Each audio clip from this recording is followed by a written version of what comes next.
Welcome to the Cricket Betting Podcast with me, Ed Hawkins. This is the only podcast which tells you exactly what happens in the T20 World Cup.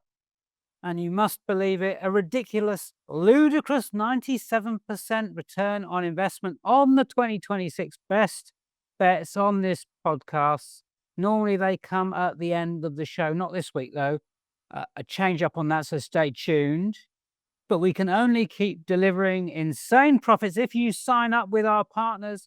Bet right. That is the deal. We give you the free content, the free bets. You do a sign up. We also throw in a best bet right special offer. You get a £10 free ACCA with the code ACCA10. Thanks to this podcast, bet 10 quid, get a £10 ACCA. New customers only. Enter code ACCA10, minimum 5-fold ACCA with total odds of evens or greater. Now, not only that, but BetRight are also boosting our big fancies, and we do have one of those for you on this show. Find out what that is. Could be in India versus Zimbabwe, one of our 3 games we preview. First, so let's say hi to Paul Krishnamurty. A reminder, Paul, of your profits on your best bets and just a check-in on how you're doing. Hi Ed, so my best bets are 32.7. I'm okay, but at the moment I'm just desperately hoping Josh Butler doesn't get dropped tomorrow to keep my bet alive. Yeah, England versus Sri Lanka happening as this pod goes into production. I think Butler plays. Don't worry about that, Paul. Rich, you're back. Of course you are. Your profits, please. And you can also tell us why you're all het up and feeling 60. Yeah, another good week. Plus 35.03. South Africa did the goods, and Marco Janssen did the goods. If you listened last week, we told you so. They looked really good, didn't they, South Africa? Clearly still a long way to go. Yeah, Shimron Hetmeyer. So in the free Telegram group on the eve of the tournament, our best bets that week, put up Hetmeyer. 0.5 point, I think it was, most tournament sixes at 40-1 on the basis that the West Indies in both group stages will be playing on the best ground for sixes, really. A lot of cricket at Eden Gardens. That's kind of been like a home game for them. So at the moment, Hetmeyer, we've had a round of the round of the Super 8s, if you like. Hetmeyer's on 17 sixes. The chasing pack starts at 11. So it's a nice lead. Look, obviously, I certainly wouldn't give the bet back. I suppose my concern is I felt he left a few out there today, actually, but that's greedy me. But the concern is obvious. Rich, did he hit 7? He is 7. It's a bit greedy, Rich. I think the concern is if West Indies don't make it out of the Super 8s and say India get an extra 2 games, Dubé, Ishan Kishan, for instance. But if West Indies can get through to the semis and obviously even better the final, then clearly he'd obviously be in a good position. But fingers crossed. That Telegram channel Rich mentioned, you can sign up to that in the comments section. Also the VIP channel as well, which is bets every single day to your device from Rich, Paul and myself, working very, very hard to find the bets. Plus 8%, big profits, ROI, long-term, lifetime. Call it what you will. The games we're covering in this podcast is New Zealand versus Sri Lanka, West Indies versus South Africa, India versus Zimbabwe. We've got team news, we've got pitch reports, we've got stats, trades, nuggets, player win rates, the lot, all the usuals, but nothing mundane about it. As I said, we can only keep giving you this content if you sign up to BetRight, please. So go ahead and do that now if you like, and you can sign up to that VIP channel with 50% off with the code ASHES25.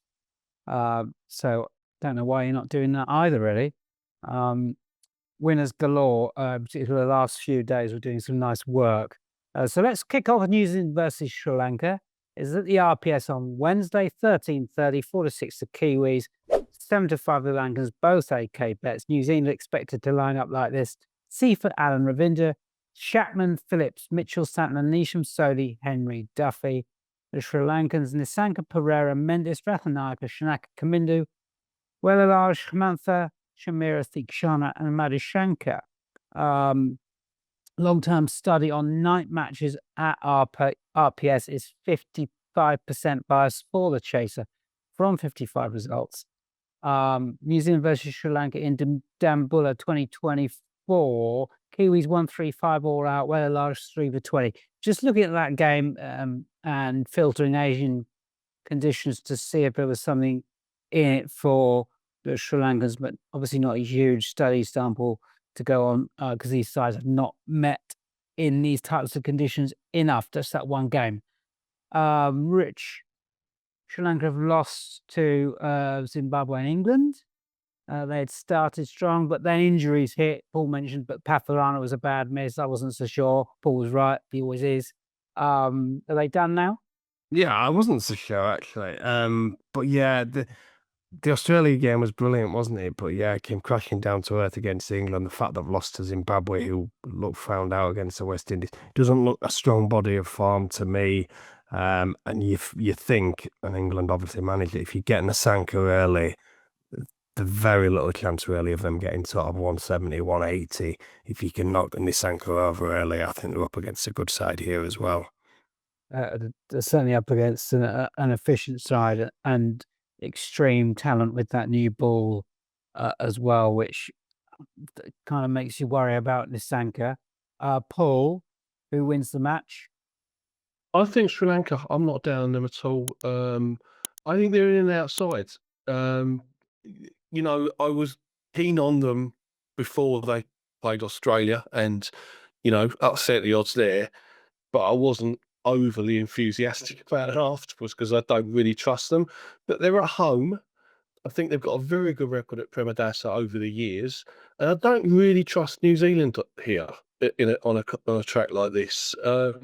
Look, New Zealand have got to be favourites given how badly Sri Lanka have done the last two matches, but I think they're a bit of value, especially with a toss bias.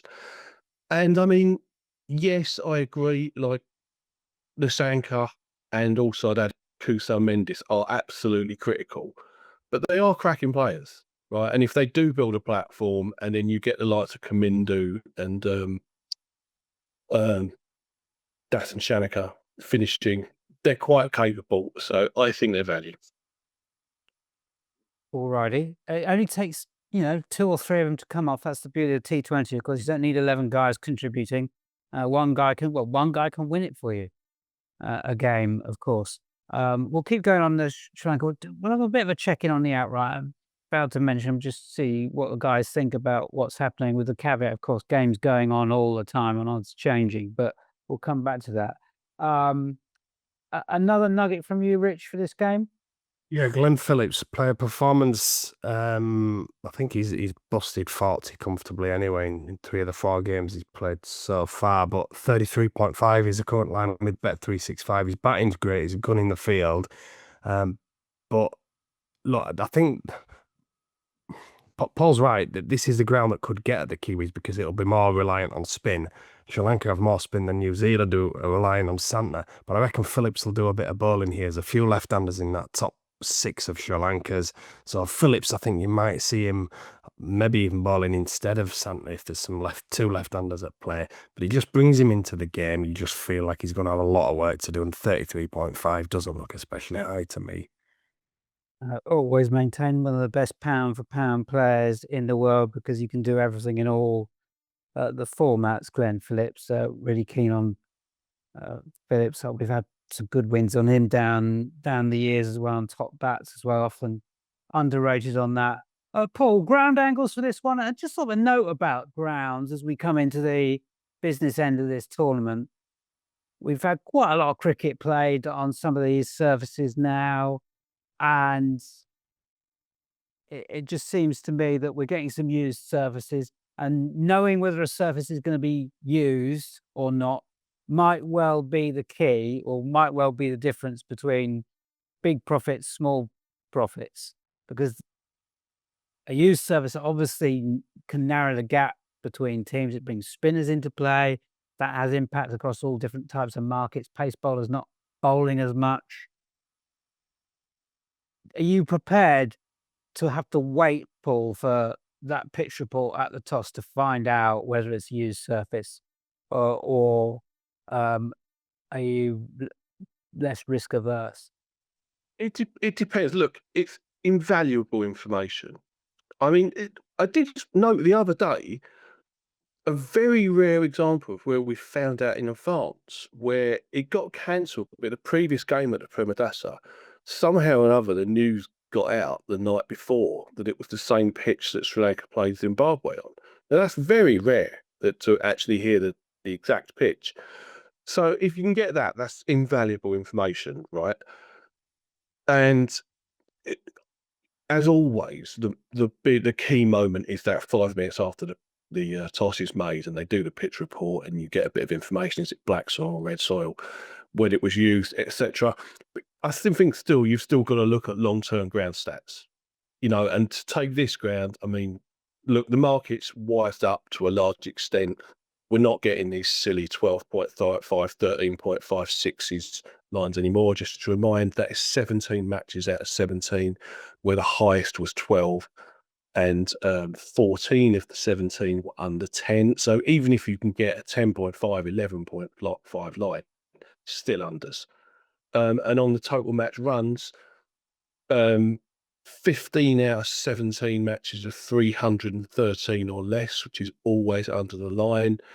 As I say, that Zimbabwe Sri Lanka game was a rarity, and you got 360 odd, and they were going to use it again. But if it's a different pitch for this game, and I can't imagine they're planning using 3 matches on a spin, same pitch, then it's an under situation. Can I just jump in quickly about grounds? This is something I'm going to look to do over the next 12 months. Hopefully it will help the service actually. It's amazing as well how some grounds, they'll use a pitch that that they've used, say, 3 weeks ago. And I'm pretty sure the game for the West Indies one today had been used like 19, 20 days ago. And it might actually back up and still be a really good surface. And then there's other pitches that if they use it again, it's terrible. There's one at Hyderabad in particular, just one of the strips, it spins, and then if they use it again, it's just an absolute minefield. And those guys at Sunrisers know about that surface. They've talked about it. But there are other grounds where they can reuse a pitch. I mean, not 3-4 times, obviously, but the second time it'll be absolutely fine. So I think that's something, just gone off a little bit here, but something over the next 12 months, I'm going to try and make a bit of a database of grounds and when they've reused pitches, and some grounds might just be better for that than others. It's not always necessarily this is going to be a sub 120 pitch. Actually, there might some might back up, and other squares are able to do that. Yeah, and a bit on sort of pitch news as well coming up when we look at India, Zimbabwe at Chennai. I've just got an update on the Chennai pitch because we are wondering about whether that had been relayed. We'll update you on that as we go. Rich, just a quick view on Kiwis overall. I've just sort of noticed really that Michael Bracewell may well turn out to be a big miss at some stage in this tournament. They kind of need that auxiliary spin all-rounder, don't they? And then try McConchy against Canada, and he was taken apart. Yeah, that's exactly right. Particularly now that they've come here to Sri Lanka, they've been fine. They've played a lot of cricket at Chennai so far. It's been flat, and the seamers have done the work, and well, the batters have just won them the games. But here now they are going to need some more spin. Obviously, I referenced Phillips earlier, so I think it's now where they will miss him. But I think they've been really good so far, New Zealand. Basically barely broken sweat apart from losing to South Africa, and as we saw at the weekend with South Africa hammering India, there was no shame in that. That was a good performance. New Zealand could easily finish up as the second best team in the tournament. They could still win it, so I think they've done really well so far. All right, let's move on to player win rate. Top Kiwi bats, Seifert has a 40% win rate from 22 games. He's got 167 runs in 3 innings against Sri Lanka, 13-4 BetMGM Virgin Bet. Duffy, 38% win rate, 3-1 generally. 8 wickets in 4 against Sri Lanka. The asterisks for both Seifert and Duffy on those records are that conditions differ. Kusal Perera is opening the innings now, 296 runs in 8, 1 ton 150 against the Kiwis. That's a pretty solid record. 4s with Hills, Stars priced up. BetMGM, Virgin Bet, Boyle Sports. Top bat, of course, I'm talking about Nissanka. We mentioned him at the top of the show, 32.4% win rate, 14-5 Bet Right, priced up Brez Bet and AK Bet. Richard, players to follow. Well, I do like Phillips. I think he's probably the best player of spin. But I quite like Shanaka at 12 here for Sri Lanka at a price. He's always good for popping up anyway. But T20 World Cup in Australia in 2022, New Zealand gave Sri Lanka a bit of a hammering, but Dasan Shanaka was top scorer for Sri Lanka. So hopefully that's a bit of a nugget. Paul. Well, I was going to just earmark Path and Nisanga 14-5 being a rock solid bet. I think openers have got a big advantage on this ground. We've seen that. But those stats you mentioned for Kusal Pereira are also eye-catching. So perhaps even back both. One other thing I'd say, Kusal Mendes player performance 32.5. Mentioned before the number of stumpings on this ground and the good record of wicket keepers, the good record for wicket keeper points. So 32.5 is very low for me. And 33.5 for Seafit isn't bad either. Righty, there we go. We got West Indies versus South Africa still to come on the Cricket Betting Podcast. And of course, India versus Zimbabwe. Do sign up to that VIP channel in the comments section below. 50% off with code ASHES25, 8% lifetime ROI on that one. Let's just have a quick check-in on the outright, because obviously plenty is happening. And we can certainly discuss the what's happening with India a little bit. 2-1 across the board on the outright now. Generally, South Africa 5-2, 365. Unibet, Betfred, Boyle 10bet, Quinn bet. England out to 6s generally. The Kiwis best at 17-2. AK bets. Pakistan 12-1 generally. West Indies 16s with Quinn bet. Their standout as short as 8 in more than one place actually. So Quinn bet have taken a view. Sri Lanka 33s across the board. Zimbabwe 250, and likely going home. India basic playing knockout cricket, Paul. 2-1 the right price when they got to win 4 in a row. No, because I think they're probably going to play South Africa in the final, and that therefore they shouldn't be any shorter than 4-6 really for that. Maybe even bigger than that. For me, the value is it's got to be either Windies or Pakistan. I think, Windies have definitely got a squeak now. I mean, look, India are going to start favourites against them, but that is a match to knock them out, isn't it? And India under a lot of pressure. Windies are playing fantastic. And for Pakistan, look, they've got out of the New Zealand game with a draw, with a no result. If they beat England tomorrow, which I think there's every chance they will, to be honest, they're in a great position. Rich, And just to say, I still like 3-1 India South Africa final. I think that's really good, because if the two of them come out, you'd love 3-1 on the double in the series. Rich? Yeah, I'd still against India. I just can see it unraveling for them quickly now. I think they're under an awful lot of pressure. The batting just doesn't seem to have another way of playing. And we've seen at this tournament so far, it doesn't look like it's going to be a 240. We thought it might, but actually, I mean, Miller's innings were brilliant. He summed it up, didn't he, on Sunday? He just got them out of the power play after those early wickets, kept them in touch, and then they basically played for 180, didn't they? And it was enough. I just don't think they've got the experience or the brains in that top order. Sure, they could blow teams away, but are they going to do it 4 times in a row on some of the pitches we've seen? I'm not sure they will. But South Africa have got a lovely mix of experience. But South Africa are the team to beat for me at 5-2. For all, I probably wouldn't be backing them now, because they were 2-1 to beat India on Sunday, and they'll probably be more like 6-4 second time around, but the market is still going to favour India, so I wouldn't bother backing South Africa now at 5-2. For all, I do think they're the best all-round side in the competition. And the other interesting thing as well is the net run rate. West Indies and South Africa have got brilliant net run rate in that Group 1 now. India's is terrible. Really, look, I'm not suggesting any funny business, but South Africa really could do with doing West Indies a favour when they play, couldn't they? And getting India out. But look, clearly I'm not advocating such business, but there we go. Can I just say, you make a really good point there, Rich, about South Africa's odds. Like, there's no point in backing them because Yeah. if they play India, they will be 6-4. They just will be. We know they will be, right? Whether that's right or wrong, doesn't matter. So then, is possibly the bet to bet an India-South Africa final at 3-1 and bet a South Africa-West Indies final at 12-1. Do the combo. Because the two teams that come out of that group can't play each other. So you're betting on a double in the semis. Yeah. So you take that, you're taking just above 2-1. I think my maths are right off the top of my head on the double. Well, if it's an India-South Africa in the two semis double, that's more like an even money chance.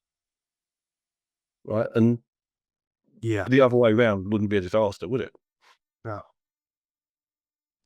No, it wouldn't. And I think we identified correctly, didn't we, the weaker group at the start of the tournament and why that favoured England. But you also have to recognise where the power now lies in the tournament, where the form lies in the tournament, and what do you think especially in that Super 8 Group 1. Come on then, Ed. What do you think about England? Butler, where he is? Well, I don't think they'll drop Butler. I think they're more likely to drop Bethel at some stage. I know this is going out as England are probably playing, so I could look foolish, but I think Butler will play every game. I think Bethel's more of the problem. You've got Duckett who could come in and bat 3, or opening the batting with Salt and say to Butler, "You go at 3." Try to take the pressure off him, maybe. I think England's problem is that the batting is just too timid, really, and I think they're flattering to deceive. They will say, "Oh well, we're winning. We're not playing well," but that's the sign of a good side. I'm not sure it really is in cricket. That's the sort of thing footballers come out with, and that's not true either. So I am worried about that 5-2 England to get to the final now. If they have to come up against India, South Africa, West Indies in a semi-final, I'm not sure they'll be suddenly able to just, like a tap, turn on that batting power. But that's my view. I don't know what you think, Rich. We discussed when they were struggling in that Sri Lanka game that they were done, but as it turned out, the pitch was poor. The counterpoint is that they should be setting themselves out. They've got to get 160 on that pitch, and they didn't. Yeah, the thing is, it's still 7.2 on, and I think that tells a story about the whole tournament. I don't think there is a flawless team in this, and I'm still a little bit worried about South Africa when when the stakes really rise. Can they do it in knockout white ball cricket? And you got England at 7.2. They look very, very flawed, but they're still in with a puncher's chance at least. India are 2-1 favourites, and I mean, if you'd have watched them on Sunday, you wouldn't be touching them at 6-1, really. I mean, it was a complete mismatch, and yet here they are. They're still favourites to win it.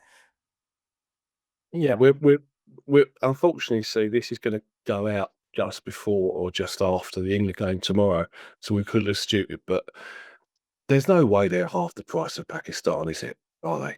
And there's no way for my mind that Pakistan are like 6-4 chances for that game. I could see us really struggling against the spin. No, I've tipped Pakistan on Betfair to win that game. There's just no that pitch is the ubiquitous leveler.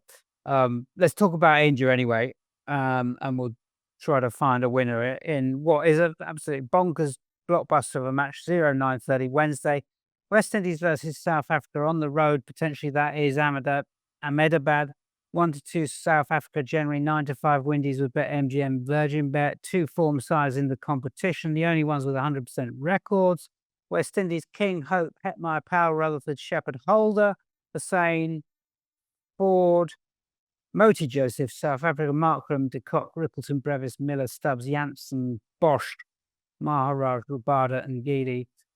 West Indies have an excellent record against South Africa, winning 7 of the last 10, and all those games since 2024. Ahmedabad, 7 of the last 12 day-night games, won by the team batting second. RPO first to second, 9.7 to 9. That might have more something to do with scoreboard pressure, though, and the thing in the air or off the surface. South Africa are winning 4 out of 4 at Ahmedabad. Home from them, they're absolutely bossing it with runs. 187 against India, chased 178 with 17 to spare against the Kiwis. 187 against Afghanistan, 213 versus Canada. Paul, we've just been talking about South Africa, so we probably said most of it. So let's just go to who wins the match. Well, I'm going to say South Africa, as you expect me to say. I think they are the better side, as good as West Indies are playing. I do think they're the best side in it. Also, I would add that Ahmedabad is pretty good for runs. I think they've got better bowlers. They're easier to contain. And I would also say that Ahmedabad, unlike some of the other grounds, this is not so much of a place for sixes. You get a good tally of sixes, but it's not like the Wankhede or Eden Gardens. And I'm not sure that West Indies batting will be quite as effective here. Same question to Richard. Yeah, I'd agree with exactly that, what Paul said. I think they've done really well, West Indies. I would sort of sweeten on them at the start as one of the outsiders, but this is the acid test, and South Africa looks supremely strong. So no, I think they should water around maybe off 1-2 work there, and I think it's probably fair enough. Paul, black soil, red soil. That's what it's all about, isn't it? If it's black soil, we've seen back unders, the run line's going to be high. It always is, rightly so at Ahmedabad. One thing that surprised me is we haven't seen so many huge scores yet at Ahmedabad. And I was going to say after yesterday, maybe we just got to count runs as being 20 or 30 lower than IPL, because that seems to be the way. But then West Indies just went out and hit 250 and Wankhede, so maybe not. But I think generally that is the point. It is a little bit lower, so maybe it's more like a 190, 200 pitch than a 220, 230 pitch. Do you think that's more to do with international cricket and you've generally got a better fifth bowler, whereas in the IPL that's not? Or do you think it's just because the BCCI look after the pitches for the IPL and this is more, I think the ICC look after this, don't they? I think I'm right in saying that, and whether the BCCI for the IPL just want big bang all the time. Yeah, I'm sure. I mean, is it the sub, Rich? Oh, the sub as well, yeah. That's another excellent point, yeah. Yeah. Extra batter, the extra, well, I suppose, the extra batter or the extra bowler, but yeah. I mean, we do have to, I think, distinguish. I think we see it in quite a few countries now. There is a big distinction between franchise cricket and T20 internationals. They are those franchises are set up for huge runs. Yeah. Any other business on this one, or can I go to win rates? Well, I'm going to just add. I mean, Rich backed Marco Jansen player performance last week. Just same again, 30.5 the line with Paddy Power. That's won 12 of his last 18. And I would also add, even though it didn't win last time, both teams to score 190, 12-5. Both teams to score 200, 5-1. Interesting. These two were knocking in huge scores against each other in South Africa last month on lesser pitches than this. Okie dokie. Player win rates then. De Kock, the South African opener, a win rate of 26.6% of a decent study sample now. He's not won in this tournament. He is overdue. There is a small enough edge at 3-1 with Hills, Sky Bet Power, Betfair Sportsbook. Good news if it's red soil, particularly against this attack. 2 tons in the last 9 matches against West Indies, 340 total runs at a strike rate of 196. I think that's what you call all the planets coming into line for QDK. 11-4 for a 50, taking others out of the equation with the flutter firms. Bosch, a 45% win rate on top bowler. You get 9-2, Sky Bet Power, Betfair Sportsbook. Those are the flutter firms. A word on Rodman Powell. We've been backing him because we were getting 10s, which we thought was a 4-1 chance on win rate. Should have won against Zimbabwe didn't, now slashed to 11-2 Hills. I think we're going to have to leave him alone, unless Paul tells me otherwise or Richard tells me otherwise. A Shepherd 9-2, one of our absolute staples on top bowler for the West Indies down the years. I think he's now unbackable because he's not been, didn't even bowl against Zimbabwe. I just don't see how we can justify, even though we've got win rates in the 30% of those prices. Paul, feel free to disagree. No, look, I agree. That market is brain damage top bowler for this exact reason. It's so hard, isn't it? Like, Simon Ayub only bowled for 1 over sometimes, and he's going to turn. As another example. I agree about De Kock all day long. I just think that we've got to back the 50 rather than top bat because this is a high scoring pitch. And I think there's 3-1 available with Bet 365 and 130 about Markram. I think back them both. Yeah. Richard Mann? Yeah, same idea. So De Kock 50 and Ryan Rickleton 50. He's 100 to 30 with 365. Quite like the two lefties for South Africa here, matched up against Akil and Moti, two left-arm spinners. I think they're being business, really, ball spinning into them. And with that in mind, I actually, and obviously what we saw today with Shepherd, wouldn't be surprised if Roston Chase played for West Indies. He's a bit of 15-2 about him, top West Indies bowler. Like Paul said, it can be brain damage. It's not one for big stakes. But he bowled really well against England, and I just don't think it's a great attack, frankly. So he could easily win that 15-2. But the main bet's De Kock and Rickleton 50s. Righty. We've got India versus Zimbabwe to come, and that means that the bet right boosts are going to be coming your way very shortly for that match. Don't forget to bet to sign up, please, to Bet Right if you like this podcast, basically, because we can only keep coming back if people sign up. That's the deal.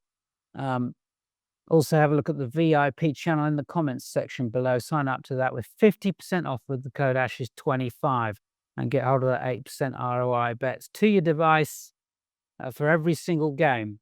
Wednesday is the big game at 13:30. India versus Zimbabwe.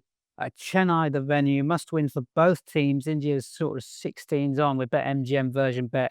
Zimbabwe 10-1 Betfred 365 Hills. India line up something like this: Abhishek, Ishan, Tilak, Sky, Sundar, Hardak, Dubey, Rinko or Axar, or actually Rinku, Axar, Sundar. If Axar is back and fit, Sundar probably comes out. Rinku may retain his spot. Arshdeep, Varun, Bumrah. Zimbabwe, Bennett, Marimani, Myers, Burl, Raza, Manyonga, Musakawa, Evans, Cream, and Muzarabani, Narava.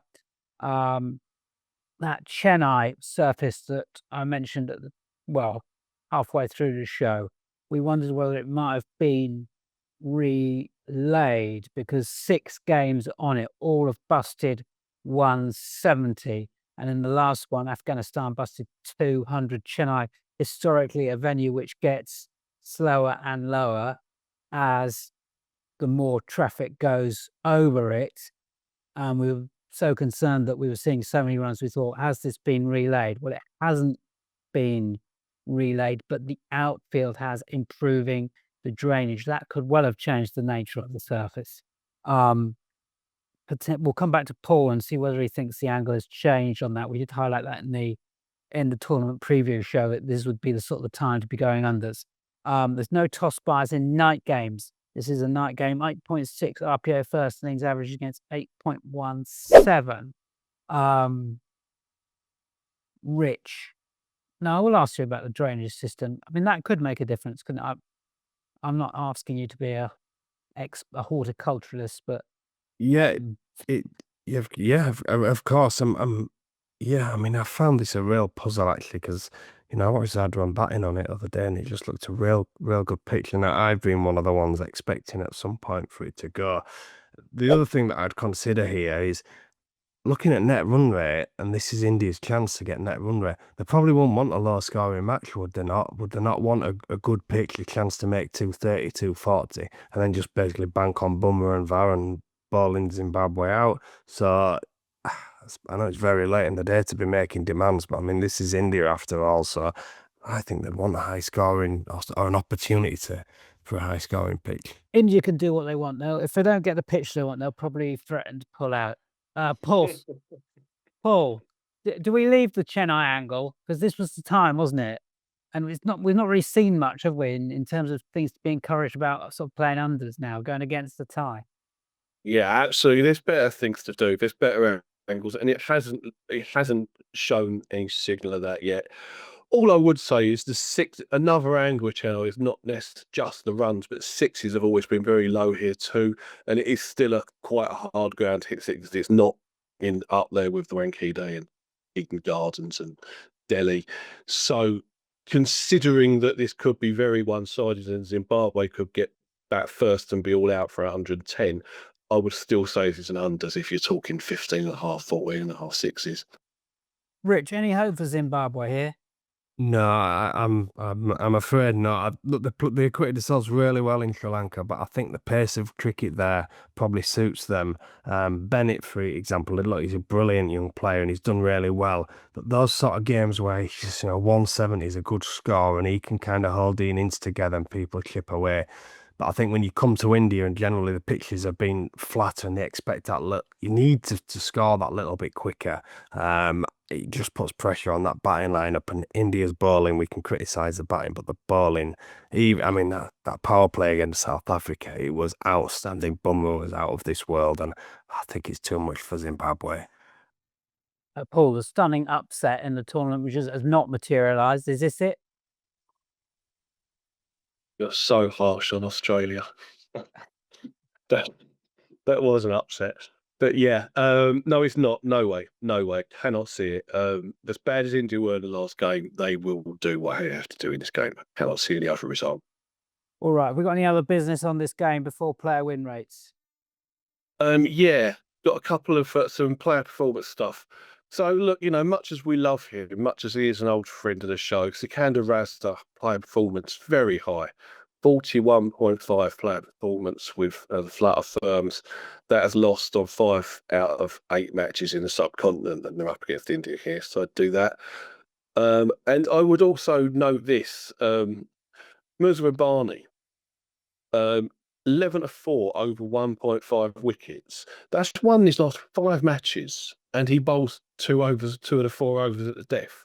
So that is value because, even if India get 240, they're going to be slogging in those last few overs. Richard?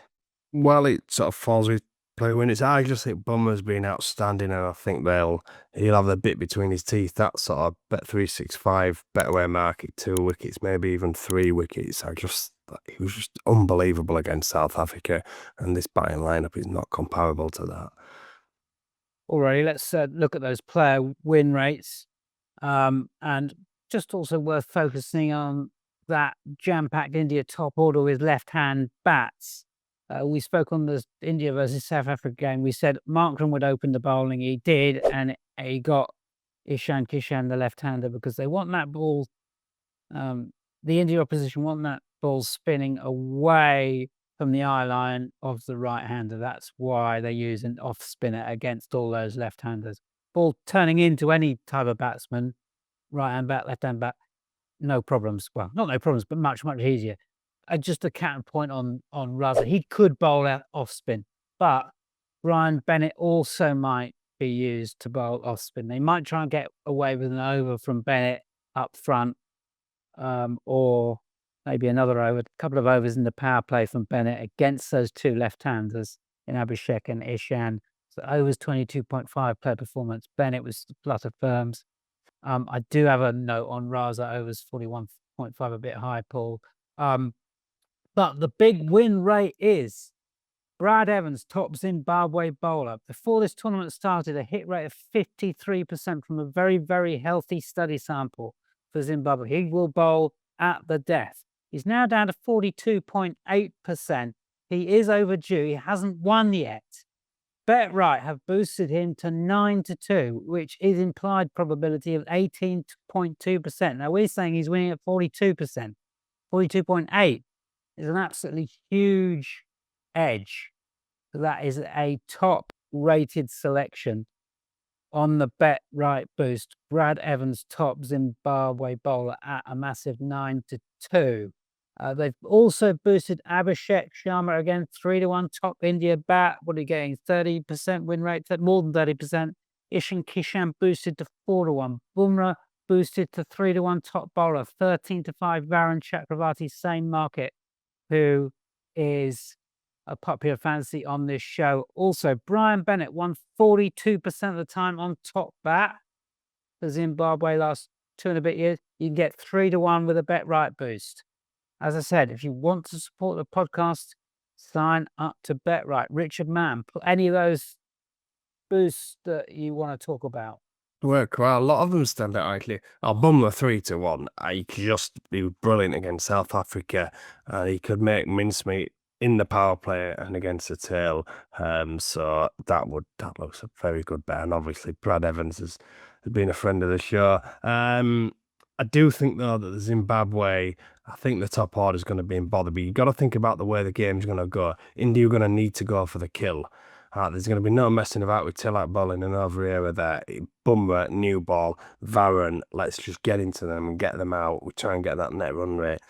So I know he's already won against West Indies, so he might be a bit late, but look at the Zimbabwe lower order top batsman market. Brad Evans, 33s. He probably can't back it up, but he's still a big price. Tony Munyonga, he's 14s. He's a handy player, just been batting behind Raza. They'd probably 2. I mean, you could maybe even throw a few quid at Graham Creamer's been batting 9 at 100-1. I think they're up against it Zimbabwe here, and in that scenario, I do like throwing a few quid at that top batsman market, particularly for these as well. Yeah, Brad Evans he's not a friend of the show. And clarify, we don't know Brad, and he doesn't write in. Yeah, he won. We love him. Friend, We love him. He's our hero. He's our hero. We've got shirts made in his honour, everything. Yeah, we should get shirts made. Yeah. Paul. Yeah, so I'm absolutely with you, Rich, on the backing big priced Zimbabwe batsmen down the order. I think they could get rolled here really cheap. But with that in mind as well, in the hope they bat first and India chase a low total, I want to back 9-2 Abhishek and Kishan and top match batsman. I think that's a solid 7-4 shot combined. That's solid. And man of the match has got to be interesting. Can't see it being anyone other Indian player. And so again, Bumrah and Varun, they've got to be competitive. If you get 7-8-1 on there, and that's a solid bet. Thank you very much. Now, I mentioned the best bets at the top of the show. This is the part where Paul and Rich give you their 5 units on their best bets. But for this episode, you're going to have to go onto the free Telegram channel, sign up there, or the VIP channel and sign up there. There's not enough prizes around at the moment for these games. So the best bets will be posted on the Telegram channels in the comments section below. That's where you get the details to get involved. If you do VIP, you also get access to the VIP chat room where there's loads of bets being discussed and angles with the crew. And it's a really good community. About 70 or so people on there talking betting, not just cricket betting, all kinds of stuff. So don't miss out on that. This has been the Cricket Betting Podcast. A reminder to sign up with BetRight. Get that £10 ACCA. You bet 10 quid. Get a £10 ACCA. New customers only. Enter the code ACCA10. Minimum 5-fold ACCA with total odds of evens or greater. I tell you what, next week on the show, we'll try and find you one for that you can use. So come back next time on the Cricket Betting Podcast for that one. Sign up to those Telegram channels and return next week for more of the Cricket Betting Podcast, where we tell you exactly what happens in this T20 World Cup.